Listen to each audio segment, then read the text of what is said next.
I took a job at a remote campground in Oregon last spring. It wasn't glamorous, just cleaning cabins, managing bookings, and doing basic maintenance. But I needed the solitude. I'd gone through a messy breakup and wanted out of the city. The job came with a private staff cabin, free utilities, and a view of the lake. I didn't ask too many questions. I just packed up and went. My boss, Hal, was the only other full-time staff on site. 60-something, tall and leathery like someone who'd spent decades outdoors. He had this slow, quiet way of speaking that made you lean in to hear him. First time I met him, he handed me a ring of keys, nodded, and said, "You respect the space, it'll respect you." That was it. I barely saw Hal the first few weeks. He mostly kept to the maintenance shed on the far side of the property. He'd call once every morning on the walkie to check in.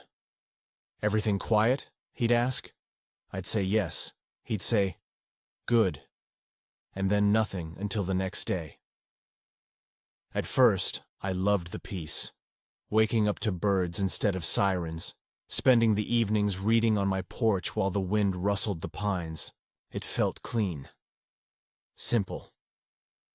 Then, week 3 rolled around, and the tone changed. That Monday, Hal didn't call. I waited, checked the batteries in the walkie, even walked to the shed, but the door was locked. I figured maybe he was in town or taking a personal day. The next morning, he called like usual. "You didn't check in yesterday," he said. "I was waiting for you to call," I replied. There was a long silence. "I always call," he said slowly. "You just forgot." I didn't argue. Maybe I had. The days blurred out there. But then on Wednesday, something odd happened. I woke up and found my cabin door cracked open. I always locked it. Habit from the city. But it wasn't broken. Just unlatched. Inside, nothing seemed touched. Just one thing was different. My coffee pot was on. Full, brewing, and hot. But I hadn't set it. I walked to the porch and scanned the forest line. It was quiet. No bird song. Just wind. I radioed Hal. "Something's off," I said. "Someone might have been in my cabin." There was a pause, then, "Everything's quiet." That was it. No questions, no concern, just the usual line. Later that day, I checked the office logs. Only 2 guests had checked in all week. A couple in cabin 4. I walked over and casually asked them if they'd seen anything strange. People wandering the trails or around the cabins. They said no. They also mentioned something else. "Hey, is that guy Hal, right? Is he always walking? Around at night?" My stomach dropped a little. "What do you mean?" "The last 2 nights we saw someone tall with a flashlight. Just walking the tree line. Didn't wave. Didn't talk. Just stood there for a while and moved on." I thanked them and walked back to my cabin, uneasy. That night, I didn't sleep. I kept the lights off and watched from the window. Around 2 a.m., just as the guests had said, I saw a figure, flashlight low, sweeping the trees, walking slow, then stopping, not looking around, just standing. It was Hal. I recognized the outline of his old green jacket and the slight limp in his left leg, but what unsettled me most was what he was doing. He wasn't patrolling. He wasn't checking cabins. He was staring at mine. I didn't say anything the next morning. I was honestly too shaken. I figured maybe he was just being extra cautious. Maybe he'd heard something in the woods. Bears or coyotes or whatever. But Thursday morning, when I went to grab my logbook from the main office, I found something that didn't make sense. The log for that week was missing. Just gone. The last entry was from the Sunday before. Every booking, every maintenance note, every message vanished. When I asked Hal about it over the radio, he said, You probably misplaced it. Hal, it's a big red binder. It doesn't just disappear. Another long pause. Sometimes the forest takes things. That night, I locked my door with a chair against it. Still didn't sleep. Friday morning, Hal showed up in person. First, time and days. He knocked twice, then let himself in before I could say anything. Weekly check-in, he said, eyes scanning the room.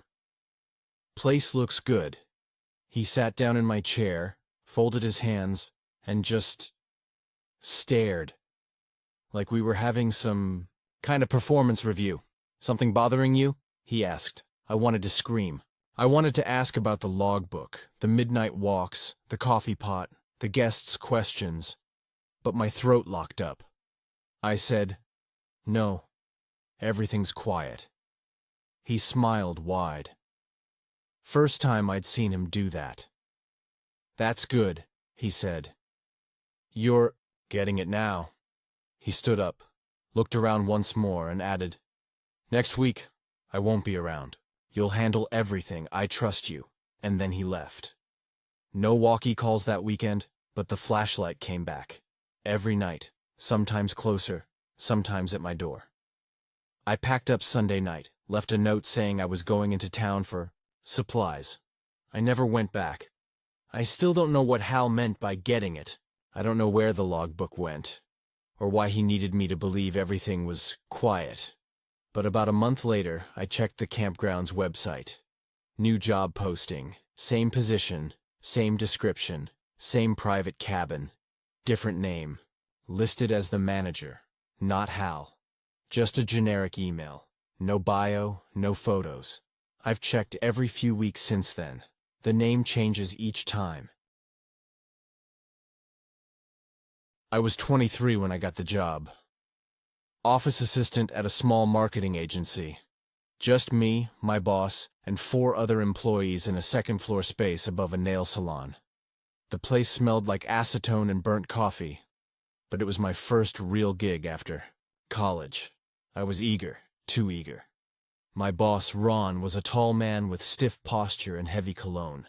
He didn't smile often, but he called me kiddo in a way that felt oddly familiar. He worked late most nights. So did I. He liked that. He told me I was reliable. That I got it. One Friday, everyone left early for a wedding, except me and Ron. Around 8 p.m., he ordered Thai food and told me to take a break. He brought the food into the small conference room, closed the blinds, and sat across from me. "I trust you," he said, out of nowhere, handing me a Diet Coke. "You know that, right?" I nodded. I didn't know what else to do. He leaned back, watching me with this fixed smile. "You don't gossip. You don't question me. That's rare." I laughed nervously. "Thanks, I guess." His smile faded and he tilted his head. "No, I'm serious. That's rare." I looked down at my food. My stomach wasn't in it anymore. After that night, he started asking me to stay later and later. I didn't mind at first. Extra hours meant more money, and he always acted grateful. But something changed. He started getting strange. He'd stand too close when explaining something on the computer screen. He'd linger after meetings and just look at me. Not in a creepy way exactly. More like studying me. Like he was trying to figure out what I was thinking without asking. One night, I stayed until nearly 11. I was packing up when he called me, into his office. "Can you lock up tonight?" he asked, already putting on his coat. "You've got a key now, right?" I nodded. He smiled. "Good. That means I trust you." I watched him walk out into the hall and disappear down the stairs. But when I went to the door 10 minutes later, I noticed something weird. His car was still in the lot. Lights off. No engine running, just sitting there.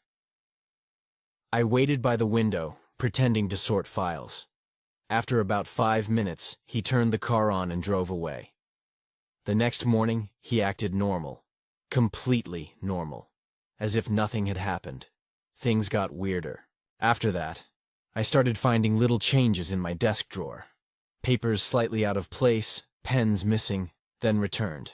One time, I opened my locked bottom drawer and found a used coffee cup inside. Still warm. I hadn't put it there. When I brought it up, he waved it off. Said I must have forgotten. We all lose track of things, he said. That's why. You write things down. I started to feel watched, even when he wasn't around. Like cameras were in the vents or microphones in the stapler. It sounds crazy, I know, but that's how it felt. My phone would ring once and stop. My emails would mark themselves as read before I opened them. I tried quitting. I even typed up a letter and printed it. But I never gave it to him. Because that same week, I came home and found a single sticky note on my apartment door.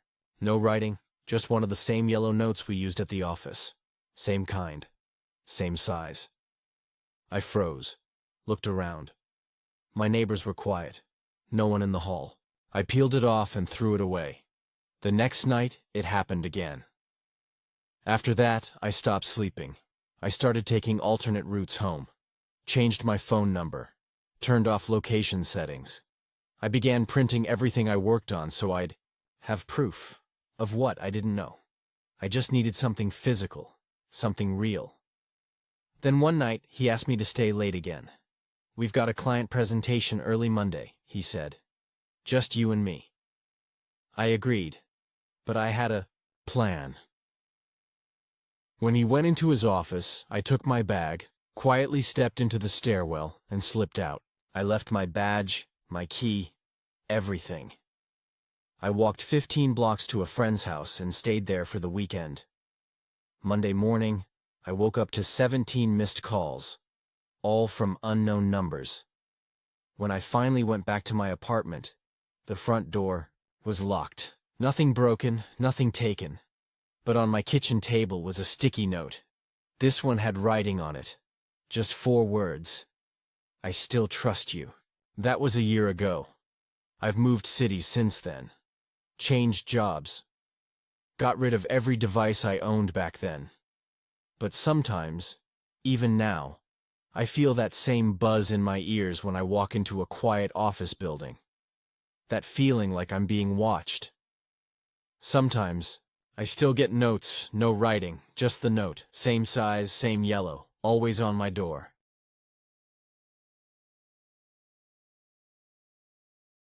I got the IT job because I was fast and didn't ask questions. My boss, Natalie, liked that. She ran the tech department at a mid-size insurance company downtown, a gray concrete cube with frosted glass windows and a flickering elevator. The floor had no cell service. The Wi-Fi would drop out randomly. No one fixed it. It just became part of the atmosphere. Natalie was one of those bosses who never looked up from her screen when she talked. She always wore dark clothes and thick glasses, and her fingers moved constantly. Typing, clicking, scrolling, tapping. She didn't believe in meetings. Instead, she left sticky notes on desks. Vague instructions like scrub drive or check logs. Sometimes just an IP address with no explanation. Still, it was better than retail. I was paid well, left alone. I could live with strange. About a month in, she gave me full admin access to the system. Just in case, she said. You'll see what I mean. The first odd thing I noticed was the number of inactive employee profiles. Hundreds of them. All labeled with a prefix. Archive ings, followed by names and ID numbers. Most were 5 to 10 years old, but some were more recent, like 2 or 3 weeks before I started. I asked Natalie about it once. She stopped typing, finally looked at me and said, "They aren't real people anymore. Don't worry about it." That didn't sit right. Later, while running a routine update, I noticed a user logged in under one of those archived profiles. Archive KS 71184. Active session. Accessing internal email. I double-checked the credentials. The account was officially disabled. Locked, deleted, flagged. But there it was, sending messages. I opened the mailbox. Most were blank. Some had one, or 2 lines of nonsense.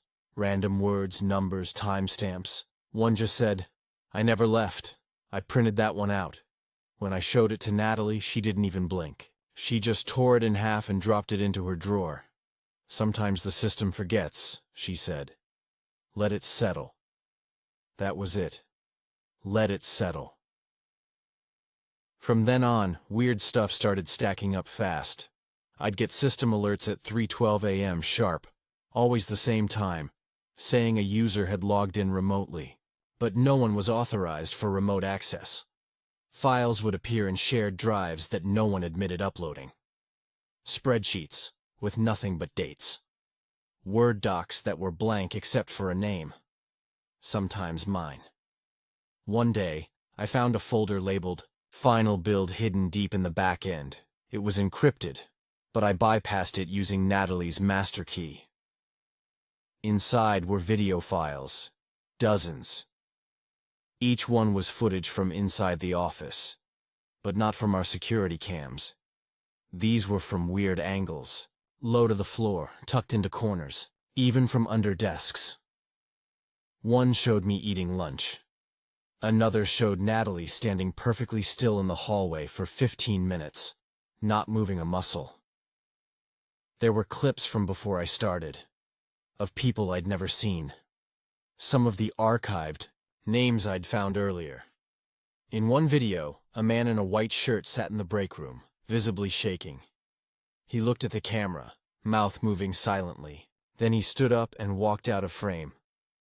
The next clip, time-stamped 1 minute later, showed the same room. Empty. But the lights flickered the entire time. I didn't know what to do. HR wouldn't respond to my emails. I called their number. Disconnected. I brought it up with another coworker, Lana, who worked in data entry. She just laughed. "You're on full access now," she said. "Takes a while to adjust." Adjust? She wouldn't explain. Later that day, I noticed Lana's name was suddenly missing from the employee directory. Not archived. Just gone. Like she never worked there. Her desk was cleared out. Chair gone. When I asked Natalie, she said, "Who?" I checked the building's entrance logs. Lana had badged in that morning, but there was no record of her leaving. Not that day. Not ever again. The next morning, I found a sticky note on my monitor. It had only one word: comply. That afternoon, Natalie called me into her office for the first time ever.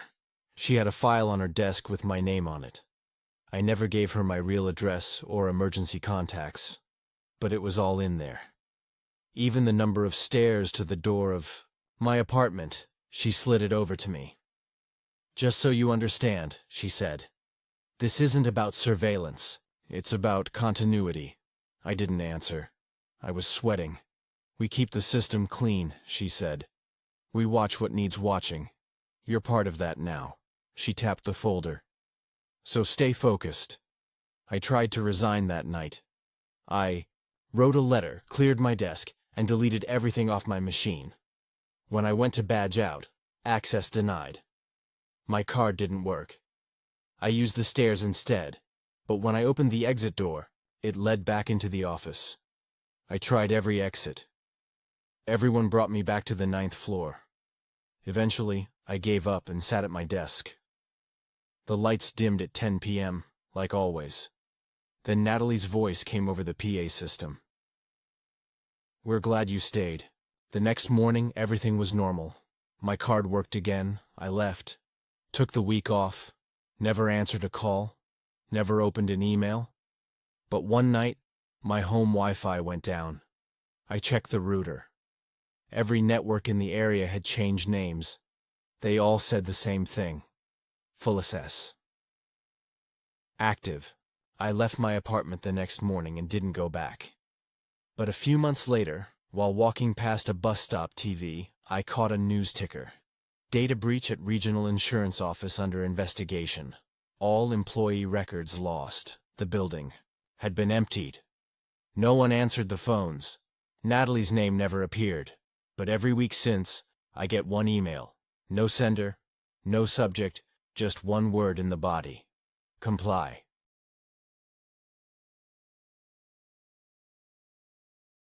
When I was 25, I worked at a gas station just off Route 39. It was one of those places that stayed open 24/7 but barely got traffic after 10 p.m. We had 2 pumps, a flickering ice machine, and a tiny interior with enough room for candy. Bars, cigarettes, and a single coffee machine that never brewed right. My boss, Darren, was the night manager and the only other person on shift with me most nights. He was in his 40s, tall but slouched, with a thinning ponytail and a permanent 5 o'clock shadow. He'd worked there too long, as he put it. Darren had a habit of talking to customers like he knew their whole lives, even when he didn't. He'd guess names, job titles, sometimes birthdays. It was a gimmick. Harmless, I thought. One night, a guy came in wearing a delivery uniform.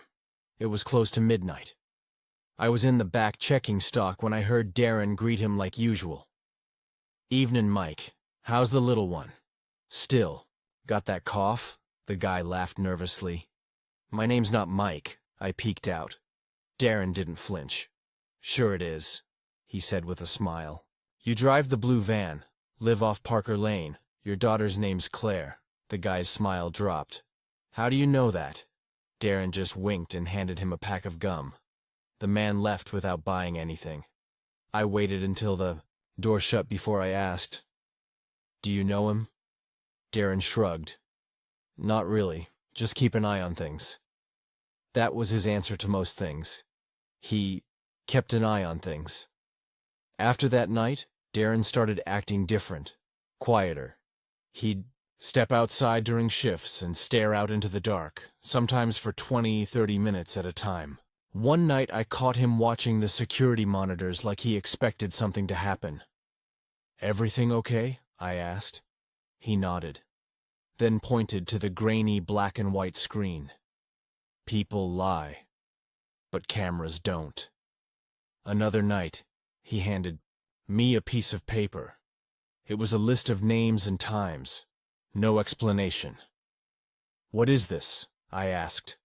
"Just people I've seen more than once. You'll start to notice patterns." I didn't really look at the list until later. There were about 20 names, some underlined, some with times next to them, like 3:42 a.m. or twice in the same night. A few days later, he added my name to the list. I asked him why, and he just smiled and said, "You're part of the system now." I stopped talking to him unless I had to after that. But things got worse. It started with the pumps. Customers would come in saying their card was charged, but the gas never pumped. Darren would always check the cameras, then hand them 20 in cash without a word. When I asked why, he'd just say, "System glitch." One night I came in for my shift and found him rewinding the security tape. "Something weird last night," he said. "I want you to see." He played a clip of the lot, time-stamped 2:16 a.m. There was a man standing by pump 2. Nothing unusual, until I noticed he never moved. Not for 5 minutes straight. Just stood there, completely still, facing the camera. "Did he ever come inside?" I asked. Darren shook his head. I asked what happened after. "He left," he said. "Walked off into the woods. No car." That same night, Darren gave me a key. "For the back room," he said. "Just in case." I didn't even know we had a back room. He showed me the door, half hidden behind a shelf of windshield washer. Fluid. The key turned, and inside was a small room with a metal desk, a rotary phone, and a wall of filing cabinets. No lights. Just a single hanging bulb that didn't work anymore. "What is this?" I asked. "In case something happens," he repeated. "You'll know when." That was the last full shift we worked together. The next night, He didn't show. I waited. Called. Nothing. Around 2:30 a.m., I checked the cameras. On screen, at pump 2, stood a man. Still. Facing the camera. Just like before. I went outside, thinking maybe it was someone needing help. But when I got to pump 2, there was no one there. No car, no footprints, nothing. I rushed back inside. The camera still showed. Him there, motionless, facing the lens, but outside the window, nothing. I turned off the monitor. I called Darren again. Still no answer. The next day, the morning clerk showed up early. I told her I wasn't feeling well and left. When I got home, I checked the security feed from my phone app, just to prove to myself I wasn't losing it. The man was still there, standing at pump 2 for 6 hours, then 10. Then the feed cut out. I never saw Darren again. He never came back.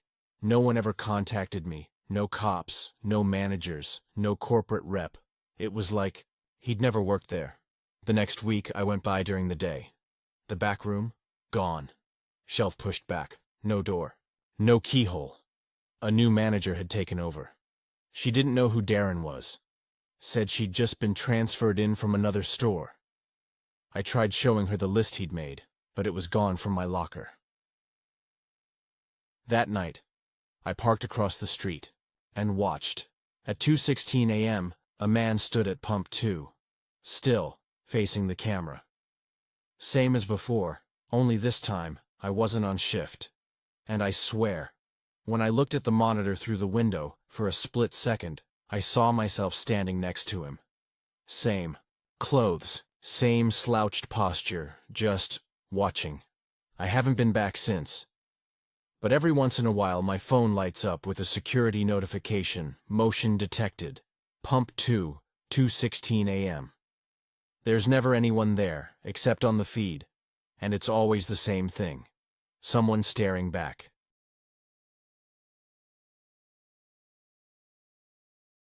I was desperate when I took the job. I'd been unemployed for 6 months, living on savings and instant noodles, barely scraping by in a run-down studio apartment that reeked of mold. So when a small manufacturing company called me back after a single interview, I didn't hesitate. The factory was on the outskirts of town, past a string of empty lots and half-dead trees. I didn't have a car, so I took the bus and walked the rest. The building looked like it hadn't been updated since the 70s. Yellowing walls, cracked linoleum floors, vending machines that hummed loud enough to rattle your teeth. My boss was a man named Greg, mid-50s, heavy-set, with slick hair and a mustache that looked fake. He had a way of standing too close when he talked to you, like he was testing your limits. First day, he handed me a packet and said, "You're on probation. 90 days. Keep your head down. Eyes on your work." I was just supposed to label boxes. That's it. Slap on shipping stickers for parts I didn't recognize, stack them on pallets, and move them to a holding area. 10-hour shifts, no windows, no music. Just the sound of conveyor belts and the occasional cough echoing through the building. At first it was fine. Boring, but fine. Then the questions started. Every morning when I clocked in, I had to fill out a check-in form. It asked things like, "Did you sleep more than 6 hours? Have you told anyone where you work? Have you noticed any abnormalities in your behavior or memory?" At first, I thought it was some weird wellness thing. I marked no or yes depending on the question, and dropped it in the locked box by the door. But then Greg pulled me into his office one afternoon. "You marked yes on memory changes," he said, flipping through a clipboard. "Explain." I blinked. "I mean, yeah. I forgot where I put my phone for like an hour." Greg didn't laugh. He leaned forward and said, "No jokes on the form. Understood?" After that, I lied. I filled out every question perfectly. Yes. No. No. Yes. No. Always the same. Then, Around my third week, I started seeing the others. There were maybe 4 or 5 of us on the floor during any given shift, but I'd catch glimpses of people I hadn't met, walking through the warehouse in matching uniforms, never speaking, always moving too quickly. I asked a guy named Chris, he worked the machines in the corner, if he'd seen them. He said, "They're from upstairs, don't worry about them." I didn't even know we had an upstairs. One day, I followed one of them during my break. Tall guy, pale, moved like his joints didn't quite fit right. He slipped through a side door I hadn't noticed before, unmarked, wedged between 2 rows of shelves. I waited a few seconds, then tried the door. Locked. When I asked Greg about it, he said, "Access is based on clearance. You don't need clearance."